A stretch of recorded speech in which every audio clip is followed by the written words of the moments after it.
Yo, what is up guys? Loki here, back at it again with another YouTube video.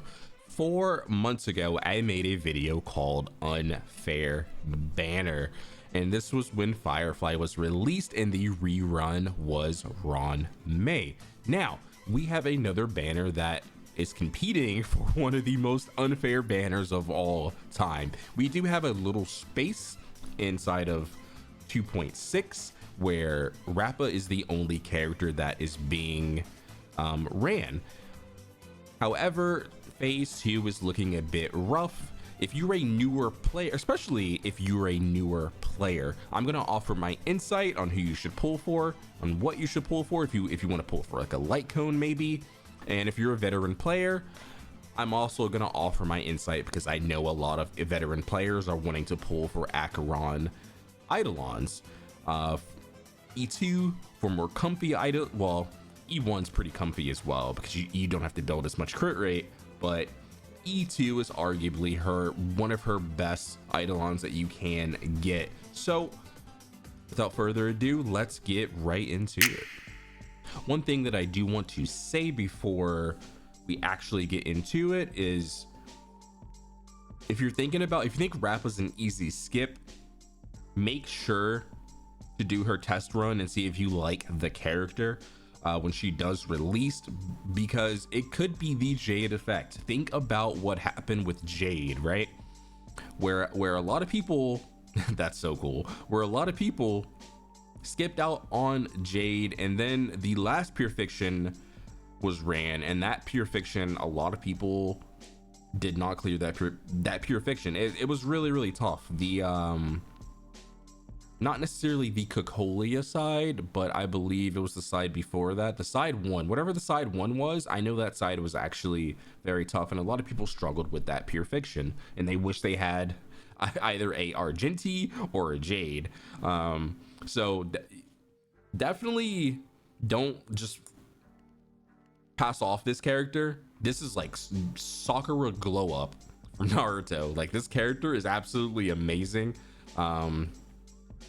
In terms of design, she looks absolutely amazing. She has that like Jet Set Radio feature vibe. If you played that game on the original Xbox, then you know what I'm talking about. With the whole spray paint and all the colors, it's absolutely amazing. We also saw 2 new planar sets, or 2 new artifact sets, and I would assume one of them is probably going to be for Rappa. I'm not sure exactly what they do, so be on the lookout for that as well. But let's talk about the meat and potatoes of this stream. Let's talk about the phase 2 portion of the stream. The phase 2 portion involves Acheron rerun as well as Adventurine. If you are a newer player, this is a tough banner for you. Reason being, if let's say you picked up Facial, you're probably gonna want Adventurine. If you're a really new player, you probably had enough currency. Like, realistically, someone that started Belobog during the triple banners could probably pick up the entire follow-up squad minus Adventurine, obviously, right? And then now you need Adventurine to finally fill out the rest of that puzzle. You don't necessarily need the character, but he's a lot more comfy to play, and there's some really cool things you can do with Adventurine as well. In Simulated Universe, he makes running the preservation path a lot more fun, in my opinion. But that is the character that I missed out on, that I have been saving for, and I was right, by the way. I will say that I was right, by the way. I predicted Acheron and Adventurine. You can go back and watch it, and it came to fruition. But let's talk about what you should be looking out for if you're first, let's start with a newer player, right?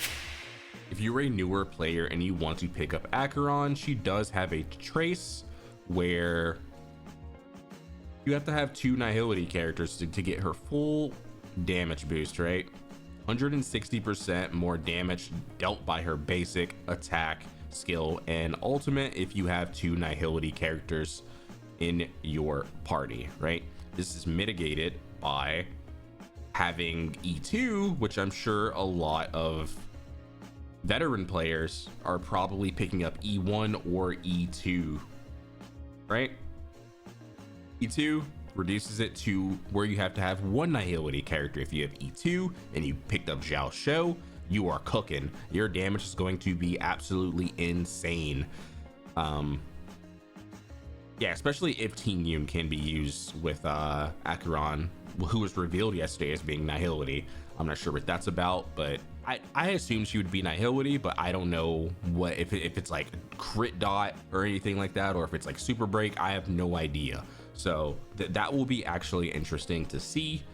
And then we have obviously E1. If you're a newer player and you want to pick up E1, 18% more crit rate, you can't go wrong with that. It makes approaching 90% crit rate a lot easier. I would definitely recommend, if you're a newer player, aiming for like 90% crit rate. Her ult is the same as like Fei Xiao's, where it has a lot of hits, and you don't want to miss any of those hits. You don't want to have any of those hits not crit, because that is a huge portion of your damage that's going to be diminished. When Acheron was first released, there was a lot of people coping with their good night sleep wells, right? It even says right here, this light cone does not apply a debuff on hit, so most of the time Acheron will be generating 1 stack per action she performs unless you break the enemy with her skill.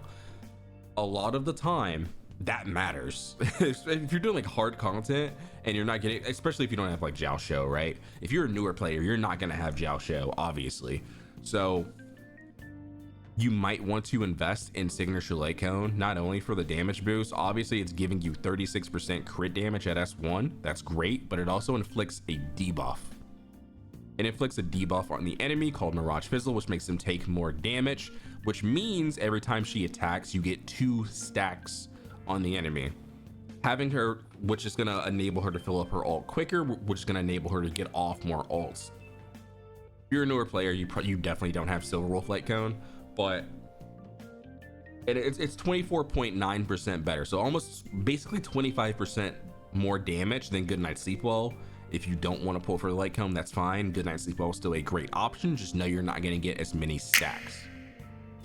Shifting over to Adventurine now, let's talk about the veteran players real quick, in case you want to pick up some Eidolons for Adventurine. E1, E2, they're great. There's an Adventurine on my friends list that has E2 Adventurine. This all type res when you use your basic attack, which you're always going to be using your basic attack because he does that for you, right? He takes the damage, he snaps, he follows up for you, so you're always going to do his basic attack unless you're in a random circumstance where you're doing like Divergent Universe 8 and you have to actually reshield. More often than not, you're not going to have to reshield. So all type res is nothing to laugh at. The all type res is a very strong debuff. It is incredibly strong. E1 is great, right? E1's fantastic. Crit damage 20% without to your entire team that have shields, right? This is a very good E1. If you're running the follow-up attack team, that's 20% more crit damage. That's incredible. After using the ultimate, provides all allies with a fortified wager shield, whose shield effect is equal to 100% to the one provided by the skill, lasting for 3 turns. More shield uptime. This helps for, honestly, stuff like this helps for harder game types. If you are doing those Divergent Universe runs, or maybe even the new Simulated Universe that's going to be coming with the update. Now, as far as his Light Cone, I would personally never pick up his Light Cone. Me personally, if you are picking him up with Acheron, if you do want to run Adventurine with Acheron, like as a newer player, just know that this Light Cone is going to give you a debuff. It is going to give you an extra debuff.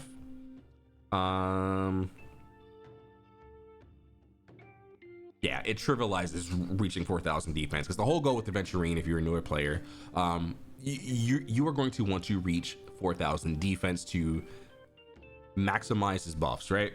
Now, there it is, 10% damage taken buff to enemies. 10% is not really anything, but it does apply another debuff, so it allows more comfortability with Dr. Ratio and with Acheron. But me personally, I am going to just grab my Japard Light Cone. Maybe even as a newer player, you might have this Light Cone. You probably get so many standard pulls, or even if you've lost a 50-50, this is an incredible Light Cone for Adventurine. It's absolutely amazing. Not only does it give you taunt value, which he's a preservation character, he has the highest, he's gonna have the highest taunt value on your team anyways, and you're just boosting it even more. It's also gonna give you a defense boost, so he's just never gonna die anyway, right? It's gonna give you that defense boost. Also, that defense boost, if you, let's say you go into the battle pre 4,000 defense, once he gets attacked, it can easily escalate you and push you to that 4,000 defense threshold. So actually really good. Japar's Lake Cone is easily his second best option. So now we talk about the free-to-play options. The really free-to-play options. Trend is incredible, especially if you're running them with Acheron. What Trend does is when the enemy attacks you, it's going to apply burn on the enemy, which is going to give Acheron a stack. An amazing option. Everyone, if you're a newer player, you are probably collecting some trends. Fantastic. Like newer players, I would not go too crazy investing into 2.6 when 2.7 is around the corner, right? Yes, you want to fill out the rest of your follow-up attack team, but the follow-up attack, I mean, I honestly feel like follow-up attack is gonna always be good. I can't see anything really holding back follow-up attack, but you never really know, right? Like, we said the same thing with Super Break, and then they introduced enemies that just hide their own weakness, right? Or they give them multiple toughness bars, like the Sunday boss. So things like that do exist, so definitely keep that in mind. The meta is ever shifting. But yeah, if you guys have any questions, please just leave them down below in the comment section. Let me guys know your thoughts going into 2.6. Are you just, is this an entire skip patch for you, or are you going to be pulling on any of these reruns? Yeah, leave a like, comment, subscribe, and I'll see you guys on the next video. Peace.